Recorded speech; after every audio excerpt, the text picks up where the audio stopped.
প্রিয় বন্ধুরা, আজকে আমি চলে এসেছি দত্তপুকুর কালিয়ানা গ্রামে। ও মাসি, এখানে ঝুমা বলে একটা মেয়ে আছে না, একটু মানসিক ভারসাম্য, কোন বাড়িটা? একটু আগিয়ে যাই দেখি, এই গলিতে।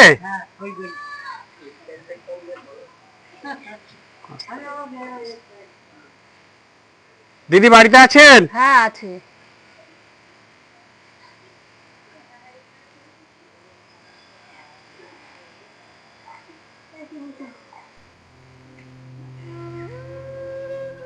আপনি কি ঝুমার মা? হ্যাঁ আমি ঝুমার মা। আমরা এই রাস্তা দিয়ে যাচ্ছিলাম তো। এই হাসানা। এইটা আপনার মেয়ে? হ্যাঁ এইটা আমার মেয়ে। আচ্ছা, এই ঘরটা কার? এই আমাদের ঘর। আপনার ছেলে মেয়ে কটা? আমার ছেলে মেয়ে এই একটাই। একটাই মেয়ে? হ্যাঁ একটাই মেয়ে। আচ্ছা আচ্ছা। আর আপনার স্বামী নেই? আমার স্বামী মারা গেছে। ও, কতদিন আগে? এই 3 বছর হচ্ছে। 3 বছর আগে মারা গেছে? হ্যাঁ। তাহলে আপনার এখন সংসার চলে কি করে? আমি এই ভিক্ষা দুঃখ করে খাই এখন। ভিক্ষা করে খান? হ্যাঁ হ্যাঁ। ও, আর মেয়ে কি জন্ম থেকেই এমন? হ্যাঁ। ও, যখন বৃষ্টি পড়ে বা আপনার শরীর অসুস্থ হয় তখন তো পাড়ায় বার হতে পারেন না। না না। তাহলে তখন চলে কি করে? এই মানুষজন একটু আমার হেল্প করে একটু, এই পাড়া প্রতিবেশী মানুষজন। ও, আপনার নামটা কি দিদি? আমার নাম হচ্ছে পূর্ণিমা পারুই। পূর্ণিমা পাড়ুই? হ্যাঁ। আর এই জায়গাটার নাম কি? কালিয়ানাই। কালিয়ানা, দত্তপুকুর কালিয়ানা, তাই তো? হ্যাঁ দত্তপুকুর কালিয়ানাই। প্রিয় বন্ধুরা, দেখেন আমরা চলে এসেছি। এই যে মেয়েটিকে দেখছেন, এই মেয়েটি জন্ম থেকেই এমন। মেয়েটির বিষয়ে যদি আপনি দিয়ে একটু কথা বলেন, আপনি তো মা, হ্যাঁ। আমার থেকে ভালো আপনিই বলতে পারবেন হ্যাঁ হ্যাঁ। মেয়েটির বিষয়। মেয়েটাই কিছুই করতে পারে না, সব কর্মটা আমার করে দিতে হয়, কিছুই করতে পারে না। আচ্ছা আচ্ছা। মুখ ফুটে একটা কথাবার্তাও বলতে পারে না। ও কথা বলতে পারে না? না না। তাহলে কেউ কিছু বললেও বুঝতে পারে না, কিছুই বুঝতে ও? পারে সেটাও বুঝতে পারে না? না না। আচ্ছা আচ্ছা, মানে ইশারা বোঝে? হ্যাঁ ইশারাই বোঝে একটু।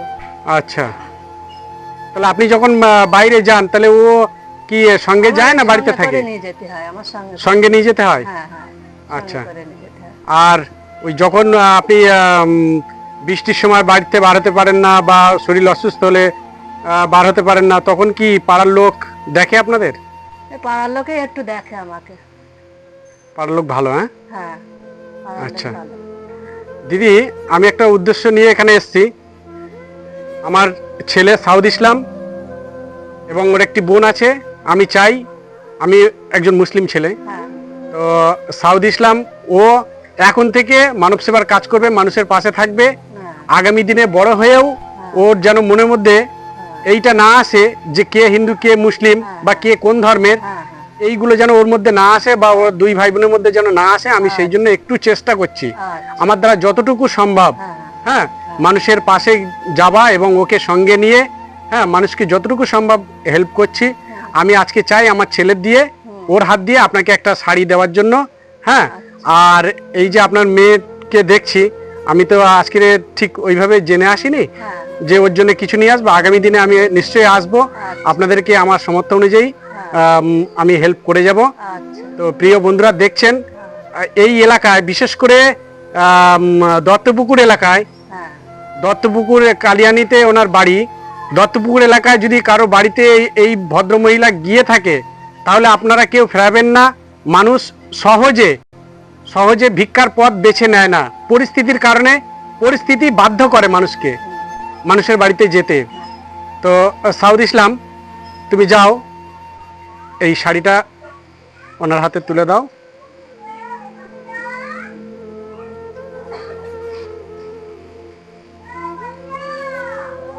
প্রিয় বন্ধুরা, মেয়েটিকে দেখতে পাচ্ছেন। আমার খোকা রে, ভালো থেকো আমার খোকা, তুমি ভালো হয়ে থাকো, ভালো হয়ে চলো খোকা, তুমি আমার খোকা, ভালো থেকো। শুধু এই শাড়িটি সাউদ ইসলামের হাত দিয়ে দেওয়ার জন্য দিয়েছেন নতুন রাস্তার মোড়ের সমাজ কল্যাণ সমিতির ক্লাবের সেক্রেটারি শ্রী হরিপদ মহাশয়, হরিপদ দেবনাথ। তো হরিদাকে আমি অসংখ্য ধন্যবাদ জানাই। যে আমার ছেলের হাত দিয়ে আগামী কাল থেকে কালী পুজো শুরু। এমন সুন্দর একটা সমাজসেবার কাজের জন্য আমার ছেলেকে উৎসাহিত করলো এবং যতটুকু পারলাম মানে আমি গোপন ওনাকে কিছু দিয়ে যাব। আর এলাকাবাসীর উদ্দেশ্যে এটাই বলতে চাই যে এই দিদি যদি যায় আপনারা ফেরাবেন না। আর আমাদের ভিডিওটি কেমন লাগছে আমাদের সঙ্গে থাকবেন। এই ধরনের সমাজসেবার কাজ আমি আগামী দিনেও করে যেতে চাই, মানে চালিয়ে যেতে চাই। আর নতুন রাস্তার মোড় আর একবার রিপিট করছি, নতুন রাস্তার মোড় সমাজ কল্যাণ সমিতির সেক্রেটারি শ্রী হরিপদ দেবনাথ এই শাড়িটি দিয়েছেন। অসংখ্য ধন্যবাদ হরিদাকে। দিদি, হরিদার সম্পর্কে আপনি কিছু বলবেন? হ্যাঁ, ছেলেটা সুখী শান্তিতে থাকুক, ভালো এই থাকুক। ছেলেটা হচ্ছে সাউদ ইসলাম। এই ছেলেটার হাত দিয়ে দিলাম যে শাড়িটা, এই শাড়িটা দিয়েছে হরিপদ দেবনাথ, সমাজ কল্যাণ সমিতির, নতুন রাস্তার মোড়ে সমাজ কল্যাণ সমিতির, ভালো করে হ্যাঁ, সমাজ কল্যাণ সমিতির সেক্রেটারি উনি। কাজ কাম ঠিক আছে, ভিডিওটি বেশি লম্বা করছি না। বন্ধুরা, আপনারা লাইক, কমেন্ট, শেয়ার করে পাশে থাকবেন। ধন্যবাদ।